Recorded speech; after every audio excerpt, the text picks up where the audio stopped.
vraiment qu'est-ce que la vérité et qui est l'esprit de vérité. Et c'est vrai que ça a été difficile pour moi parce que, en fait, ça découle tellement de la vérité, tout découle de l'amour de la vérité. Et je voulais vraiment faire les choses dans l'ordre pour... voilà, il y a un Larsen ici. Ça va? Ouais. Et je voulais vraiment... parce que ça fait déjà...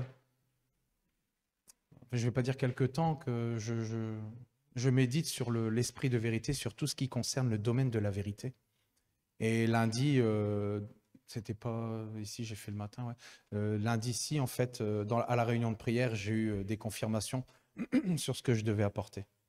Et je vais apporter une première partie aujourd'hui qui sera, je dirais, compressée, mais je ne voulais pas mélanger certains domaines. Donc, je vais commencer ici par dire pourquoi. Parce que c'est vrai que Jésus a dit « Je suis la vérité ». Et je vais remplacer des fois, pour vous dire, pour certains, le mot Jésus par la vérité. Et c'est vrai que nous savons que la vérité en personne a abandonné sa gloire pour venir dans une chair semblable à la nôtre, et ça commence déjà, il y a déjà un peu plus de 2000 ans. Et il a été mis au rang des accusés. Et c'est vrai qu'hier, j'ai eu l'occasion de... Parce que c'est vrai que ça a chamboulé un petit peu mes habitudes. Le fait de préparer, d'habitude, j'ai le temps de préparation, c'est tel jour. Mais hier, je devais saisir l'opportunité parce qu'on voit des amis à l'extérieur qui sont les parents d'un enfant qui est l'ami d'Éphraïm. Et en fait, nous avons jugé avec Amandine d'aller les voir parce que c'était, je pense, l'opportunité. C'était déjà quelqu'un qui était dans le questionnement. Et pour moi, c'était important d'aller là-bas. Et d'ailleurs, on est ressorti vraiment des bonnes choses. Et c'est ça qui est bien quand on se réunit et qu'on peut avoir une porte ouverte pour parler du Seigneur. Et qu'en plus de ça, on vienne poser des questions. Pour moi, c'était vraiment extraordinaire. Et aujourd'hui, je vais parler vraiment du fait de témoigner parce que ça rendre témoignage à la vérité, c'est devenir vrai, devenir la vérité par Christ qui vit en nous, par l'esprit de vérité, mais aussi de témoigner de la vérité, que ce soit par nos comportements ou de témoigner oralement de la vérité. Et donc, pour revenir un petit peu, notre Seigneur, la vérité, a été mis au rang des accusés, jugé et maltraité en tout point par des hommes vendus au mensonge. Et on va voir vraiment la nuance entre la vérité et le mensonge, et parfois le mensonge subtilement appelé aussi la vérité relative, je dirais. La vérité est montée à la croix, mourant pour chacun de nous. Elle qui était parfaite, juste. Personne ne pouvait lui reprocher quoi que ce soit, si ce n'est d'avoir fait la volonté du Père. Marchant constamment dans l'amour et la compassion, faisant du bien à tous ceux que la vérité croisait, les guérissant, que ce soit à l'extérieur ou dans l'être intérieur, dans l'âme. La vérité a pris notre place, lui-même abandonné du Père, car portant nos péchés, parce qu'il faut savoir, pour ceux qui ne savent pas, que je l'ai déjà dit, mais c'est important de savoir que le Fils de Dieu a pris notre péché en tant qu'homme. Et que oui, le Père l'a abandonné pendant ce temps parce qu'il ne fait pas communion avec le péché et que le Fils devait prendre notre péché en tant qu'homme. Et ça a dû être terrible, lui qui depuis le commencement n'a jamais été séparé du Père. Et tout cela afin que ce mur qui nous séparait du Père, de la vie éternelle d'avec Dieu, de sa connaissance, de cette relation et de ce partenariat merveilleux, soit brisé, soit anéanti à jamais. Amen. Nous permettant une parfaite réconciliation avec son cœur, avec le cœur du Père. Et c'est ce que je disais la dernière fois, avec le fait que Jésus, la vérité, nous a révélé le nom du Père. Et il est devenu notre Père. Amen. Et c'est vrai que quand je dis tout cela, on dirait que je compte quelque chose de tellement triste et pourtant si glorieux, si merveilleux. Et justement, j'avais ce petit questionnement qui disait « Qu'est-ce que la vérité et qui est-elle » Et je vais prendre avec vous Jean 14, 6, quelque chose qui est à la base, mais qui est tellement important et ça ne fait que découler. J'avais l'impression que quand je préparais, ça ne s'arrêtait pas, mais je devais m'arrêter pour ne pas entrer dans autre chose. Jésus lui dit, je suis le chemin, la vérité et la vie. Nul ne vient au Père que par moi. Je pense que tout est résumé dans ce verset. Et c'est vrai que dans ce verset, Jésus nous dit qu'il est le seul chemin qui mène au Père. Et c'est vrai qu'on en a parlé tout à l'heure. On a parlé de tout ça.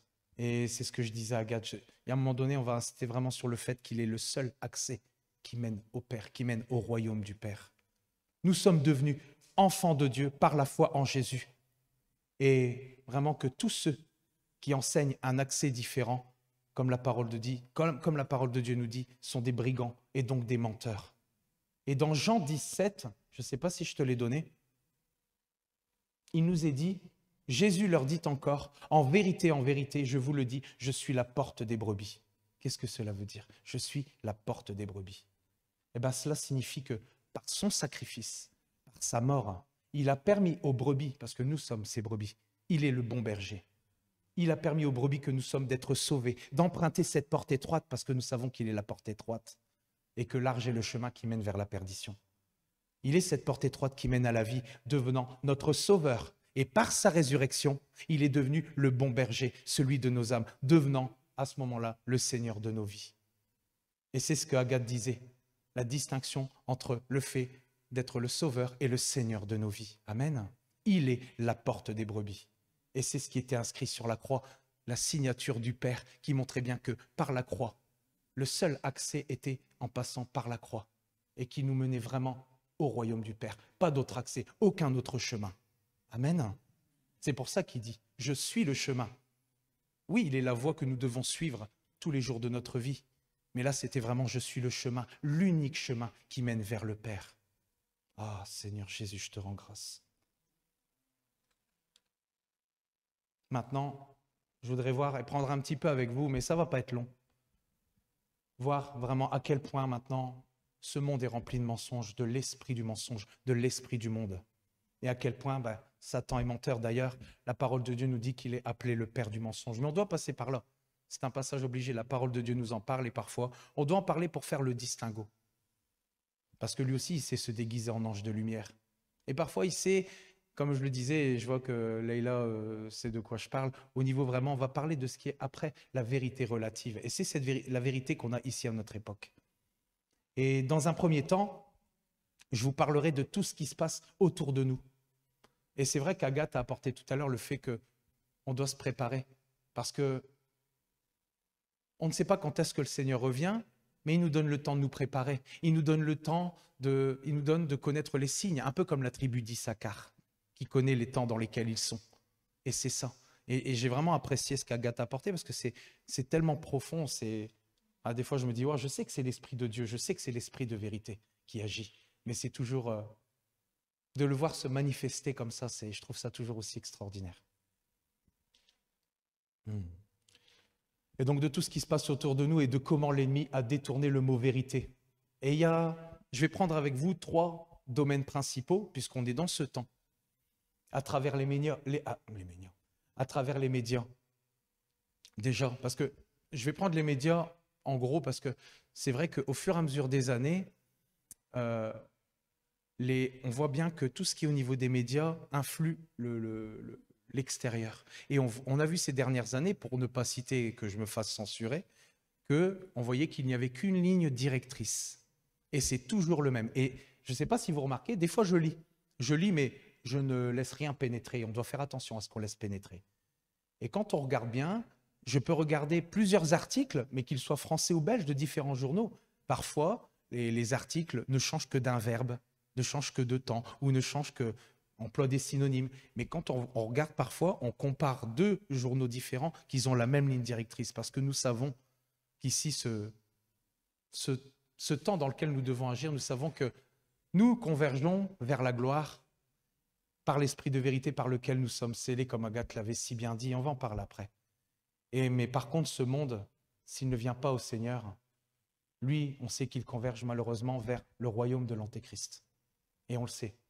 On sait que tout va être mis en place, mais Dieu ne le permet pas pour l'instant parce qu'il veut encore que son Église agisse par l'esprit de vérité pour le monde, pour qu'il puisse encore avoir vraiment une percée dans le royaume ennemi.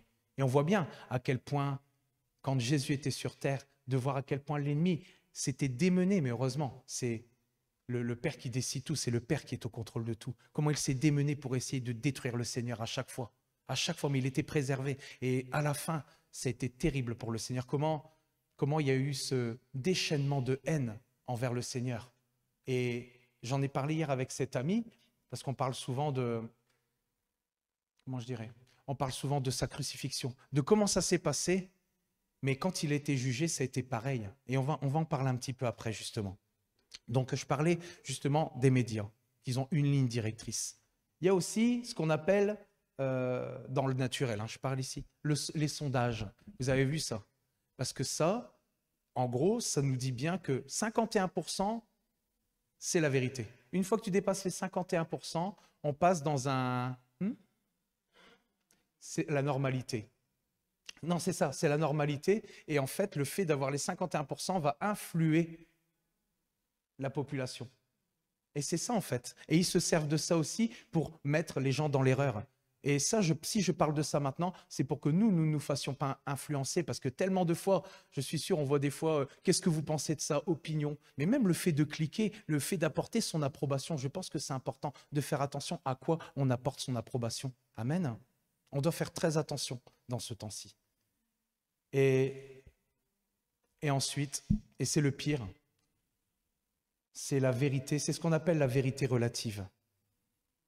Et c'est au nom de la tolérance, au nom du relativisme. On condamne la vérité absolue parce que, en fait, c'est ça. Il faut faire le distinguo entre la vérité relative et la vérité absolue. La vérité absolue, c'est Jésus. Il n'y a qu'une seule vérité et c'est Jésus, la vérité.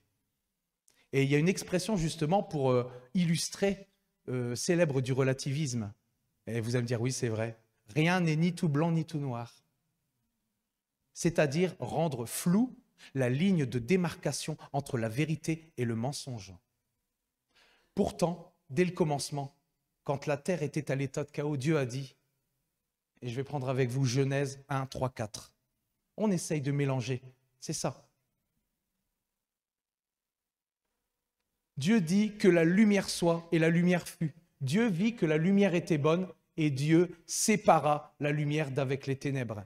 On n'a jamais vu jusqu'à l'heure actuelle, que ce soit dans le naturel ou le spirituel, la lumière et les ténèbres ne se sont jamais mélangées. Amen. Tout comme la vérité ne se mélangera jamais avec le mensonge. Et ici, dans ce monde, le brouillard, qui est cette vérité relative, est un poison pour la vérité absolue. Et ce brouillard redéfinit le bien et le mal. Combien de fois on entend? Et la parole de Dieu nous le dit. Les gens appelleront bien mal et mal bien. Et nous le voyons partout, partout. Et on voit des dérives, c'est terrible. Et c'est vrai que cette vérité relative, dans la société actuelle, dans le temps dans lequel nous sommes, justifie toutes les dérives que nous voyons partout, aujourd'hui dans notre société et parfois dans certaines églises qui acceptent. Et je vais vous parler par exemple, mais je ne vais pas dire les mots parce que je vais me faire censurer. Je vais parler par exemple de l'avortement.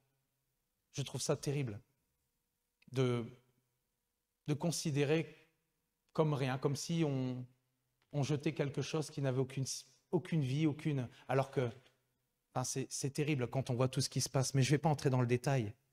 Ou si vous avez déjà entendu parler de la théorie du genre, avec perte d'identité. Et c'est ça, l'ennemi veut qu'on perde, qu'on ne retrouve jamais notre identité en Christ. C'est ça qu'il veut, qu'on ne soit jamais à l'image de Dieu, qu'on ne revienne pas à l'image que Dieu nous avait donnée dès le début. Amen. C'est ça qu'il veut, nous perdre de plus en plus. Et tout ce qui va avec, je ne dirais pas le mot, mais je dirais deux papas, deux mamans. Donc vous avez compris ce que je veux dire. Ça aussi. Et tellement d'autres choses parfois plus subtiles. C'est tellement des fois plus subtil comment ça peut pénétrer nos cœurs. Et à cause de ça, justement, on s'éloigne de la vérité absolue qui est Jésus. Amen. Et justement, c'est ça. Et c'est donc un esprit, au final, de tolérance et d'ouverture. Vous savez, des fois, quand on emploie l'expression où vous entendez quelqu'un dire « Oh, mais ça va, je suis ouvert d'esprit ». Oh là, il faut faire attention quand on dit ces choses-là. Parce que ça peut nous condamner. Et nous faire entrer dans, justement, une pensée qui n'est pas celle de Dieu. Et on peut vite se perdre, parce que l'ennemi, une fois qu'on exploite une pensée qui n'est pas celle de Dieu, on peut vite partir en cacahuète. Non, mais c'est vrai.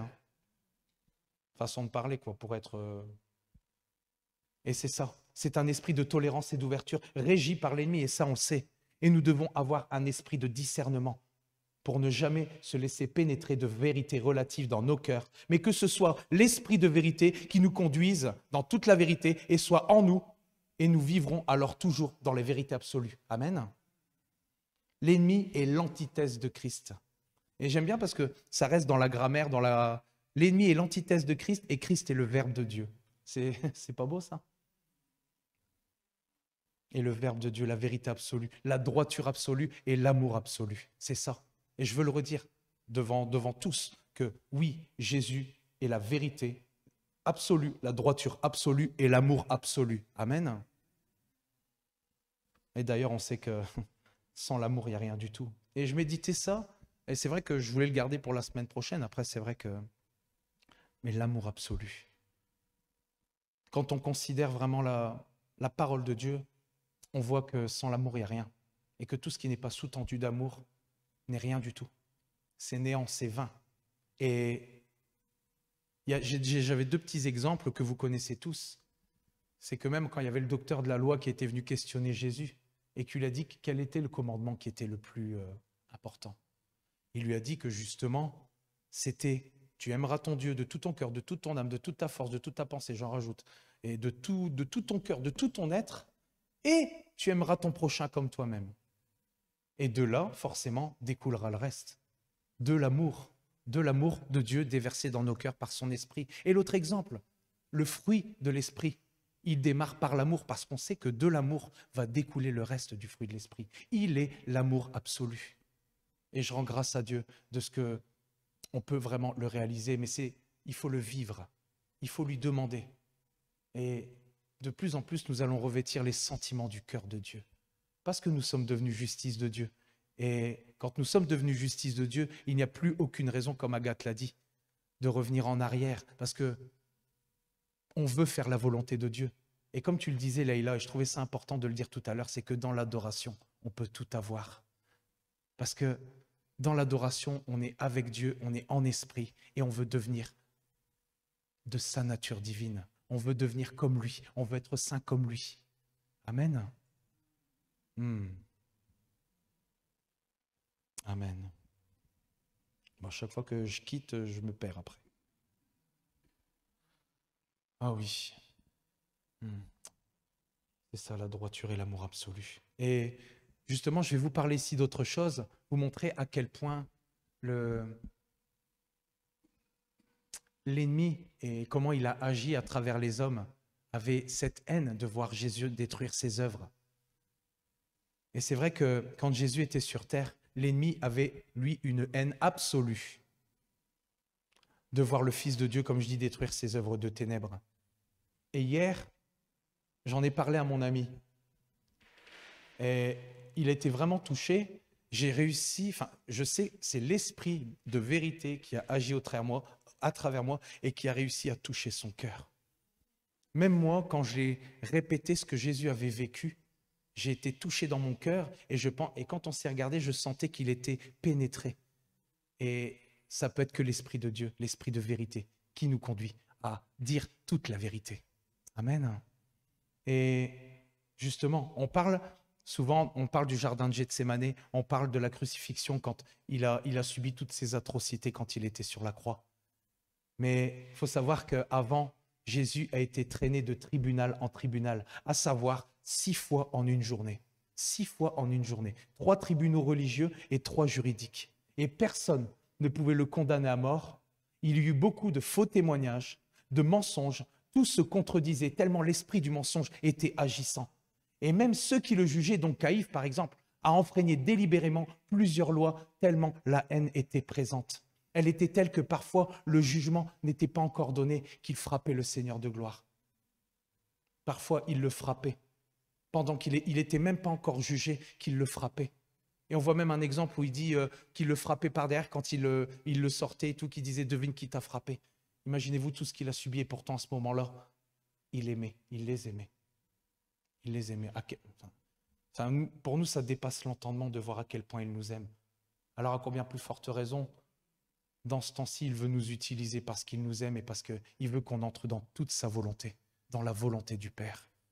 Mais c'est par l'esprit de vérité. Et nous allons voir plusieurs parties comment Dieu veut nous utiliser à travers son esprit de vérité. Que ce soit pour pratiquer ses œuvres, que ce soit pour nous emmener de plus en plus dans la vérité, de devenir cette vérité, parce que nous sommes cette vérité. Pourquoi? Parce que nous avons la vérité qui vit en nous, à savoir Jésus-Christ, par l'esprit de vérité. Amen. Je vais parler beaucoup de vérité aujourd'hui, mais je pense que c'est une des choses principales, un domaine principal que Dieu voulait que justement je parle. Donc je disais, il y a eu beaucoup, et parfois il se faisait frapper. Et j'étais vraiment triste quand je rédigeais, quand j'étais en train d'écrire, j'étais vraiment triste et j'étais peiné. J'ai beaucoup été peiné en écrivant cette prédication. Mais je sais que c'était pour nous sauver parce qu'il nous aimait, parce qu'il nous aime. Et pourquoi il le frappait? Parce que pour eux, c'était un blasphème que de dire qu'il était Dieu incarné, le Fils de Dieu. Et ils ont déclaré la vérité coupable. Et d'ailleurs, je vais prendre avec vous Luc 23, 22, 23.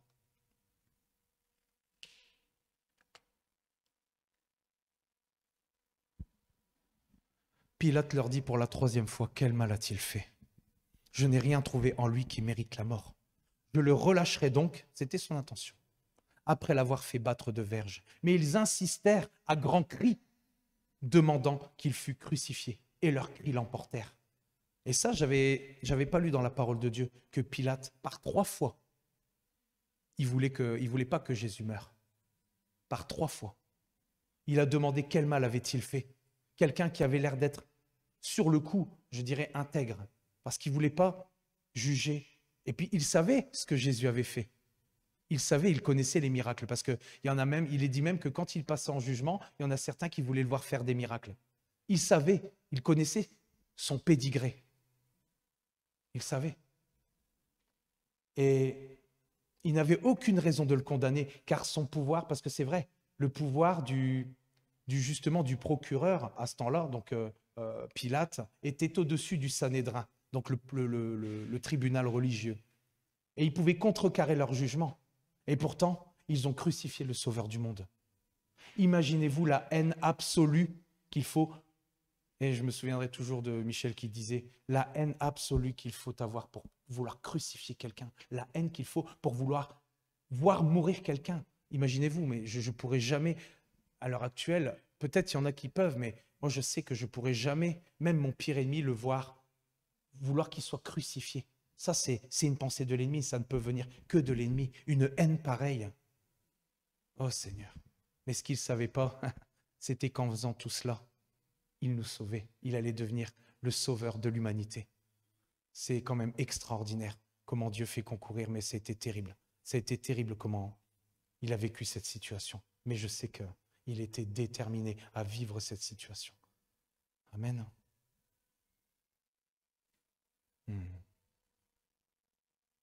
Imaginez-vous, je disais la haine absolue qu'il faut avoir pour crucifier. Et la version Darby, ça, je suis beaucoup attaché maintenant à la version Darby. Elle nous dit, mais ils devinrent de plus en plus pressants. Donc ils étaient excités, vraiment, et ils pressaient pour que vraiment Jésus soit tué, crucifié. Et ils exigèrent à grands cris. À grands cris, mais imaginez-vous, une foule comme ça qui est à grands cris. Après, je ne m'imagine pas comment ça se passait à l'époque. Mais si je me rends compte maintenant, je me dis c'est quand même terrible, à grands cris de vouloir la mort de quelqu'un, sachant qu'il était juste, sachant que tout ça, parce que pour eux c'était vraiment un blasphème qu'ils disent qu'il était le Fils de Dieu, qu'il était la nature divine incarnée dans un homme. Amen. Et il était le Fils de Dieu et c'est ça, ils n'acceptaient pas. Oh Seigneur. Et même à ce moment-là, c'est ce que je disais tout à l'heure, il aimait chacun d'eux malgré cette haine absolue qui les animait. Et c'est pour ça que justement on en parle souvent ces temps-ci, mais à la fin, quand il a dit « Pardonne leur Père parce qu'ils ne savent pas ce qu'ils font ». Moi, des fois, ça me dépasse, mais ça prouve à quel point Dieu est extraordinaire. Jésus est la vérité et il n'y en a aucune autre. Et le diable voulait voir la vérité disparaître. Parce que vous savez, Satan a tout fait pour que la vérité soit anéantie. Car la parole de Dieu, elle nous dit dans Jean 8, 44, 45.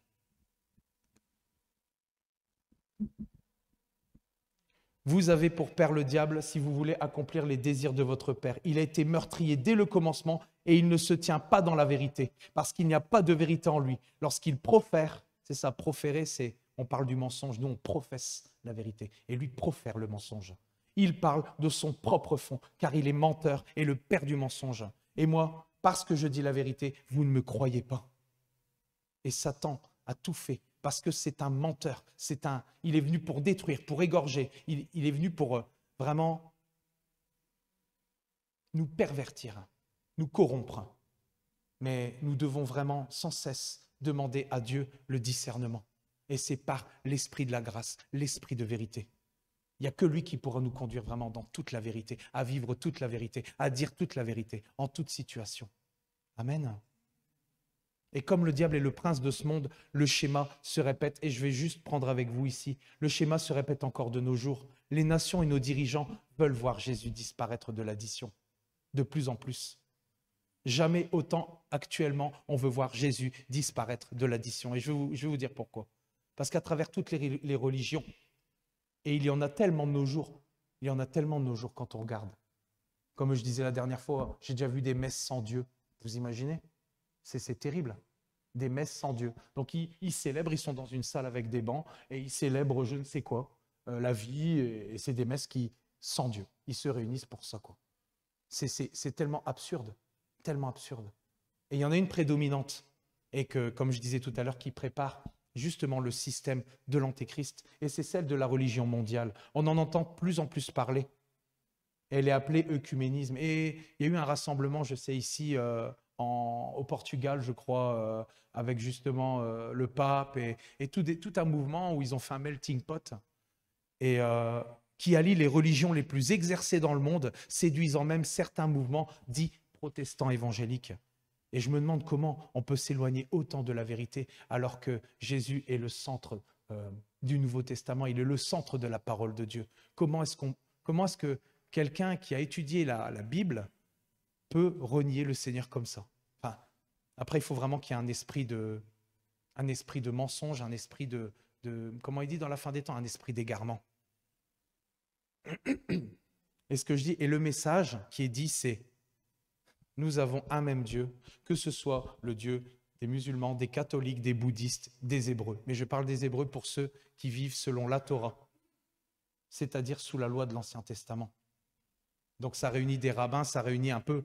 Il y a quand même pas mal de personnes qui sont autour de la table. Et justement, il y a un verset qui illustre parfaitement. Et je vais prendre encore une fois la version Darby, dans 1 Timothée 4, 1. Et on l'a déjà dit plusieurs fois, mais là il dit: or l'Esprit dit expressément qu'au dernier temps, nous savons où en est le sablier. Quelques-uns apostasieront la foi. C'est pour ça que j'aime bien cette version. Apostasieront la foi, s'attachant à des esprits séducteurs, donc ou trompeurs, mensongers, amenant à l'erreur, et à des enseignements de démons. Et on a fait le distinguo la dernière fois avec les enseignements de démons qui pouvaient parfois apparaître dans l'Église subtilement, avec la vérité qui était déformée.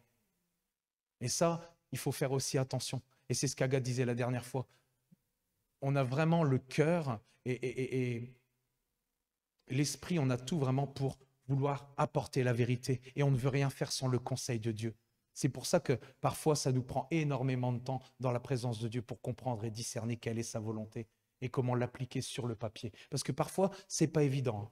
Ce n'est pas évident de développer une pensée, et c'est là qu'on se rend compte que c'est que par l'Esprit de Dieu, que par l'Esprit de vérité que nous pouvons dire la vérité et entrer dans toute la vérité. Amen.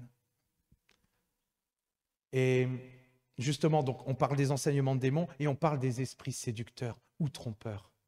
Et justement ici, ce verset nous parle de s'éloigner, même d'aller à l'opposé des fondements de la vérité. Et vous allez voir où est-ce que je vais en venir. À l'opposé des fondements de la vérité qui est Christ. Et dans l'œcuménisme, quel est le point commun? Enlever la vérité, enlever Christ. C'est-à-dire soustraire Jésus. Pourquoi? Parce qu'ils disent, on a le même Dieu. On a le même Dieu, mais Dieu, dans l'équation, n'a pas de fils. Donc, c'est terrible. Et je vais même aller plus loin. Il nous parle d'unité et d'amour. Mais qu'est-ce que c'est que ça? Alors que cela ne se trouve qu'en Jésus seul. Et le pape avait déjà préparé le chemin qui mène au père du mensonge, disant, et ça vous le savez tous, que le sacrifice de Jésus à la croix était un échec. Ça n'a aucun sens. Ça n'a aucun sens. Il a été le point de pivot de l'humanité. Nous étions perdus et il y a eu un 180 degrés qui a été fait et nous nous sommes retrouvés. Nous sommes passés de la mort à la vie.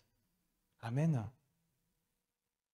Et juste pour ça, vraiment, on peut le louer pour qui il est. Il est tellement extraordinaire. Oh là là. Ah, je rends grâce à Dieu de ce que j'ai ce zèle, mais je sais que c'est le zèle de l'esprit qui m'anime là.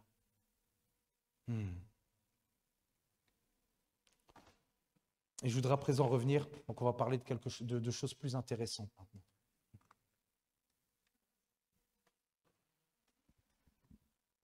Je voudrais à présent revenir sur un événement marquant. Quand Pilate a demandé à Jésus, qu'est-ce que la vérité? Et je vais prendre avec vous Jean 18, 37, 38. D'ailleurs, il n'a rien répondu et on va voir pourquoi. Pilate lui dit, tu es donc roi. Jésus répondit, tu le dis, je suis roi. Je suis né et je suis venu dans le monde pour rendre témoignage à la vérité. Quiconque, et là il le dit, quiconque est de la vérité, écoute ma voix. Ça ne peut pas être plus explicite. Et Pilate lui dit, qu'est-ce que la vérité? Là, je ne l'ai pas pris dans le sens là, mais on sait que Jésus n'a plus rien répondu. Et il dit, après avoir dit cela, il sortit de nouveau pour aller vers les Juifs et il leur dit, je ne trouve aucun crime en lui. Et après cela, c'est vrai que comme je le disais ici à l'instant, il n'y a plus un seul mot qui est sorti de la bouche du Seigneur. Pourquoi? Si Pilate n'avait pas compris tout ce que Jésus était venu faire, parce que, comme je l'ai dit tout à l'heure, il savait très bien que eux, ils ne savaient pas que c'était le Père qui agissait en lui par les œuvres, mais ils savaient que Jésus faisait des miracles. Donc s'ils ne croyaient pas que tout ce que Jésus était venu faire au travers des miracles, et qui il était et qui il représentait, car ces juges, comme je le dis, ont beaucoup entendu parler de lui. Et comme je le disais tout à l'heure, certains ont voulu voir Jésus accomplir des miracles. Et si Pilate posait la question, qu'est-ce que la vérité? Alors que Jésus venait de lui confirmer qu'il était la vérité, alors cela ne servait plus à rien d'y ajouter quoi que ce soit, car il n'aurait quand même pas compris et cru en la vérité. Voilà pourquoi il n'a pas daigné répondre. Parce que, même en disant ce qu'il a dit juste au-dessus, et il a dit, je suis né et je suis venu dans le monde pour rendre témoignage à la vérité. Quiconque est de la vérité, écoute ma voix. S'il n'avait pas compris cela, alors ça ne servait à rien qu'il réponde à la question, qu'est-ce que la vérité? Amen. Parce que justement, si Pilate posait la question, qu'est-ce que la vérité? Alors que Jésus, c'est ça. Il ne pouvait rien ajouter à cela. Et ensuite, Jésus dit, je suis né et je suis, il dit juste avant, je suis né et je suis venu dans le monde pour rendre témoignage à la vérité. Qu'est-ce que signifie rendre témoignage à la vérité?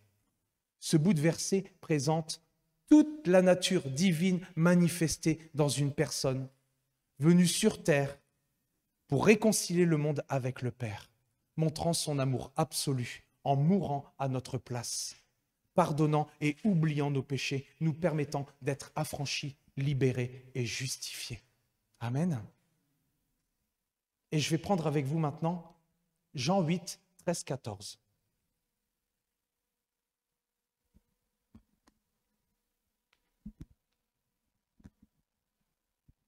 Là-dessus, les pharisiens lui dirent, « Tu rends témoignage de toi-même, ton témoignage n'est pas vrai. » Jésus leur répondit, « Quoique je rende témoignage de moi-même, mon témoignage est vrai, est véritable, authentique, car je sais d'où je suis venu et où je vais. » On sait d'où il est venu. Il a abandonné sa gloire pour venir en tant qu'homme. Et où il allait de nouveau monter auprès du Père, mais en passant par le sacrifice à la croix, pour sauver l'humanité. Mais vous ne savez pas d'où je viens, ni où je vais. Je rends témoignage de moi-même, et le Père qui m'a envoyé rend témoignage de moi. Ces religieux de l'époque étaient tellement orgueilleux et révoltés, car ils n'acceptaient pas la vérité qu'était Jésus, de voir toute la plénitude de la nature parfaite de Dieu dans un homme. Ils n'avaient pas compris que celui qui avait vu Jésus avait vu le Père en lui. Amen. Ces religieux lui ont demandé où était son Père, et Jésus leur a répondu que celui qui connaît le Fils connaît le Père. Tout comme les disciples, parce qu'on va revenir sur les disciples. à travers Philippe, qui lui a posé ce même questionnement. Car Jésus leur disait que comme il l'avait connu, il connaissait aussi le Père. Et je vais prendre avec vous Jean 14, 8 à 11.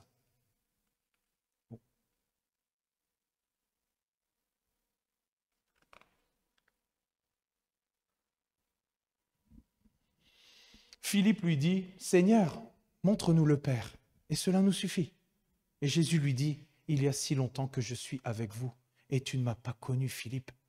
Celui qui m'a vu a vu le Père. Comment dis-tu, montre-nous le Père? Ne crois-tu pas que je suis dans le Père et que le Père est en moi? Les paroles que je vous dis, je ne les dis pas de moi-même. Et le Père qui demeure en moi, c'est lui qui fait les œuvres. Croyez-moi, je suis dans le Père et le Père est en moi. Croyez du moins à cause de ses œuvres. » Et dans cet épître, c'est vrai que Jésus dit à ses disciples plus haut qu'ils s'en allaient au Père et qu'ils en connaissaient le chemin qui y donne accès. C'est-à-dire que, comme ils avaient vu le Père en le voyant, en voyant Jésus, en voyant la vérité, en venant à Jésus qui était dans le Père, il faut suivre, en venant à Jésus qui était dans le Père, ils arriveraient auprès du Père qui était en lui. Ce qui veut dire qu'il était lui-même le chemin qui mène au Père. C'est pour cela que Jésus a reproché à Philippe de ne pas avoir encore compris, après tout ce temps passé auprès d'eux, que le Père révèle le Fils et que le Fils révèle le Père. Il nous a ouvert la voie. Amen. Et c'est ça, je suis le chemin, la vérité et la vie. La vérité est révélée par le Fils qui nous a donné sa vie et qu'il est là, le seul chemin qui mène au Père. Amen. À la fin du verset 11, Jésus dit à ses disciples, après avoir déclaré le nom du Père, que même s'ils n'avaient pas vu le Père en lui, ni être convaincus de la gloire du Sauveur par ses paroles, ils auraient dû le croire à cause des œuvres que le Père manifestait à travers lui. Et c'est pour ça que, au travers de la question de Pilate, Jésus n'a répondu absolument rien. Parce que s'il ne croyait pas après ce qu'il avait dit dans ses paroles et qu'il ne croyait pas au travers des œuvres qu'il avait manifestées, comment est-ce qu'il aurait pu croire à la vérité? Amen. Merci Seigneur. Il nous donne l'intelligence de faire, de comprendre. Je rends vraiment grâce à Dieu de ce qu'il se sert de nous. Je vais prendre avec vous maintenant Jean 16, 13.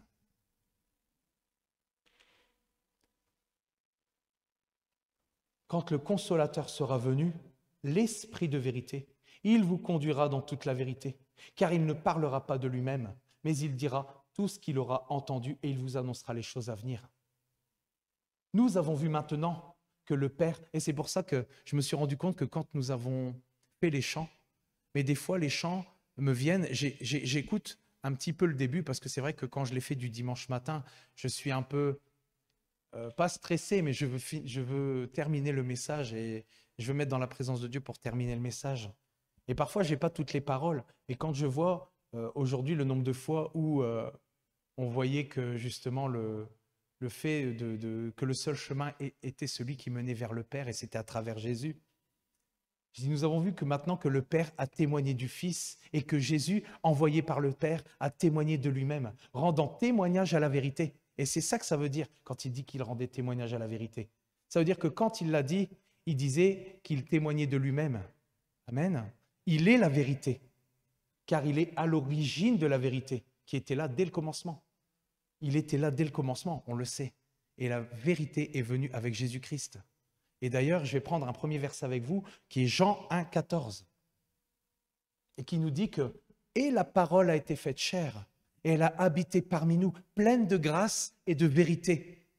Et nous avons contemplé sa gloire, une gloire comme la gloire du Fils unique, venu du Père. » Nous savons que la Bible nous dit qu'au commencement, la parole était, qu'elle était avec Dieu et qu'elle était Dieu. Et qu'elle a été faite chair à travers Jésus, qui est donc à l'origine et l'origine de la vérité et qui demeure en nous par l'Esprit de vérité, l'Esprit de la grâce qui a été envoyé quand il est monté à la droite du Père. Je vais prendre avec vous maintenant Jean 1, 17, 18.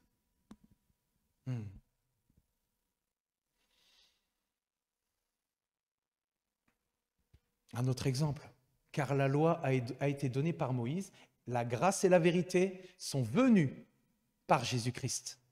Personne n'a jamais vu Dieu. Le Fils unique qui est dans le sein du Père et celui qui l'a fait connaître. Amen. Voyons maintenant comment l'Esprit de vérité nous conduit dans toute la vérité et comment nous devons rendre témoignage à la vérité nous-mêmes.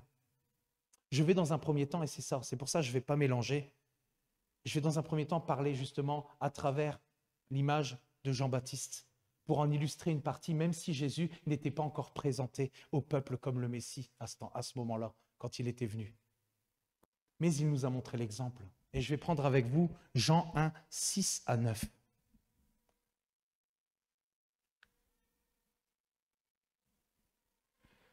Il y eut un homme envoyé de Dieu, son nom était Jean.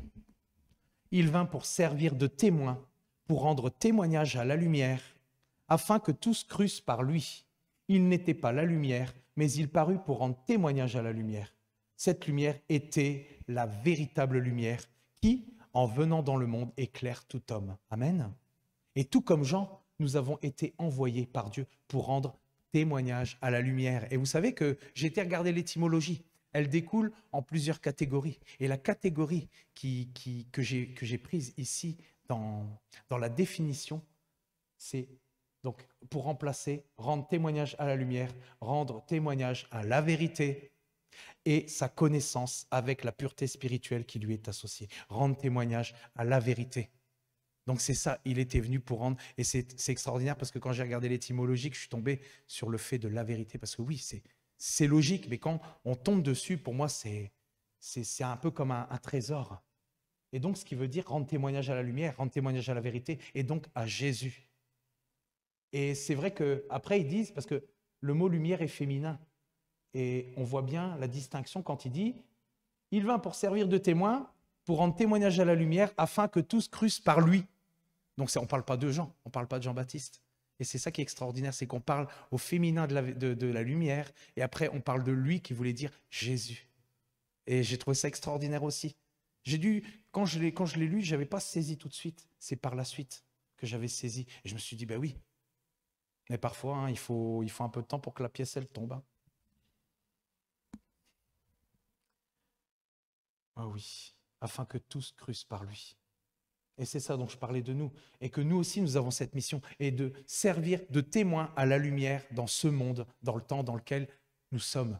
Même s'il ne reste que peu de temps, on ne doit pas abandonner la mission que Dieu nous a donnée. C'est ça, servir de témoin, allumant notre lampe dans la nuit, parce qu'on parle de la lumière, hein, pour que des âmes puissent être éclairées, réveillées, sauvées, c'est-à-dire qu'elles ne soient plus dans les ténèbres, car c'est ce que nous étions avant. On dit que Dieu nous a appelés des ténèbres à son admirable lumière. Amen. Nous sommes passés des ténèbres à la lumière. Et c'est pour ça que, ici, un peu au-dessus, il disait « il n'était pas la lumière ». Parce que quand Jésus est venu, il a dit qu'il rendait témoignage au monde que ses œuvres étaient mauvaises. Donc, nous étions mauvais par nature, avant de recevoir la vérité dans notre cœur. Amen. Et sa parole, justement, ici et plus que jamais, doit être crue pour que des yeux s'ouvrent à la véritable lumière. C'est ce qui est dit. Il dit ici un petit peu plus bas. Cette lumière était la véritable, l'authentique lumière, la vérité. Et il veut éclairer tout homme en mettant en lumière le péché, parce que c'est ça le but, qui conduit à la mort éternelle. Il a mis en lumière et il a donné son Fils unique, afin qu'il paie pour nous. Et tout comme Jean-Baptiste, ambassadeur de Dieu, proclamant la venue de Christ, étant celui qui ôte, là il parle au présent, le péché du monde. Nous devons, en tant qu'ambassadeurs de Christ, parce que nous sommes appelés les ambassadeurs de Christ, proclamer la vérité que Jésus a ôté maintenant, à notre niveau, le péché du monde. Et comme Paul le dit, version Darby toujours, 1 Corinthiens 2,2, car je n'ai pas jugé bon de savoir quoi que ce soit parmi vous, sinon Jésus-Christ et Jésus-Christ crucifié. Et il dit même, un peu auparavant, nous prêchons Christ crucifié. C'est-à-dire faire connaître Christ dans son état d'humiliation et d'abaissement, mourant comme un juste, afin de nous rendre justes, afin que nous devenions sa justice, comme Agathe l'a déjà apporté à plusieurs reprises, prenant tout le poids du péché du monde sur lui et pardonnant nos péchés, afin de vivre éternellement dans le royaume du Père. Car la vérité absolue sauve, elle est le seul accès l'unique chemin qui mène au Père. Amen. Et j'ai parlé hier à cet ami, justement, de cela. Et je lui parlais de l'esprit de vérité. Et ça a été vraiment extraordinaire parce qu'il y a eu un échange. À un moment donné, j'avais toute son attention. Et c'est là que il me posait des questions et je parlais. C'est vrai que, comme Amandine me disait, des fois, je parle. Et des fois, je ne laisse pas toujours l'autre s'exprimer parce qu'il me pose une question, mais la question découle et découle et découle. Alors des fois, c'est vrai, il arrivait quand même à me poser une question entre deux respirations, quoi, tu vois. Façon de parler, quoi. Mais c'est vrai que j'avais son attention et j'ai vraiment apprécié ce moment. Et je me rends compte combien Dieu apprécie que nous parlions par l'esprit de vérité, que nous parlions de sa lumière qui éclaire tout homme. Et justement, c'est vrai que je voulais un petit peu conclure dans un premier temps, parce que ça découle tellement, tellement. Et pour m'éviter de parler, j'ai coupé la suite. J'avais encore plusieurs feuilles, et j'ai coupé, j'ai dit sinon... Et pour conclure, vraiment, on dit qu'est-ce que la vérité? Et il y a un peu plus de 2000 ans, Pilate a eu l'opportunité de contempler en face de lui la vérité absolue. L'origine de toute vérité, Jésus. Comme un simple homme pouvait affirmer qu'il était, comment un simple homme pouvait affirmer qu'il était la vérité? Et pourtant, il l'a prouvé en ressuscitant des morts. Amen. La vérité nous donne accès au Père par l'esprit de vérité qui vit en nous et par lequel nous sommes scellés. Nous sommes scellés. J'ai bien aimé ce qu'Agathe avait apporté avec le fait d'être scellé du Saint-Esprit, de l'esprit de vérité. C'est ça. C'est-à-dire que nous sommes devenus la propriété du Père. Il n'y a que la vérité absolue, Jésus, qui peut nous faire passer du premier ciel, et je dirais pour ceux qui ne savent pas, qui peuvent nous faire passer du monde physique ici au troisième ciel, c'est-à-dire le royaume du Père.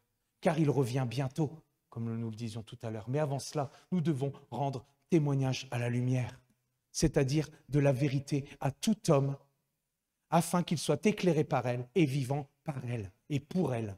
Continuons de rendre témoignage à la vérité autour de nous, par l'esprit de vérité qui vit en nous. Amen. Et c'est ça que je voulais vous apporter aujourd'hui. Mais après, vous allez voir, ça va découler. On va parler de nous, on va parler de notre changement, de notre transformation par l'esprit de vérité. Mais chut, je reste muet jusqu'à... Mais c'est bon parfois de savoir qu'on va rester dans le même thème et que je n'ai pas besoin de chercher, je sais que je vais rester là-dedans et que je vais continuer de creuser dans ce thème parce que je pense que ce thème est tellement incroyable, est tellement primordial et vital. Amen. Alors voilà, je vous souhaite vraiment un bon dimanche. Je vous dis à demain pour la réunion de prière. Soyez vraiment abondamment bénis et remplis de l'esprit de vérité. Amen.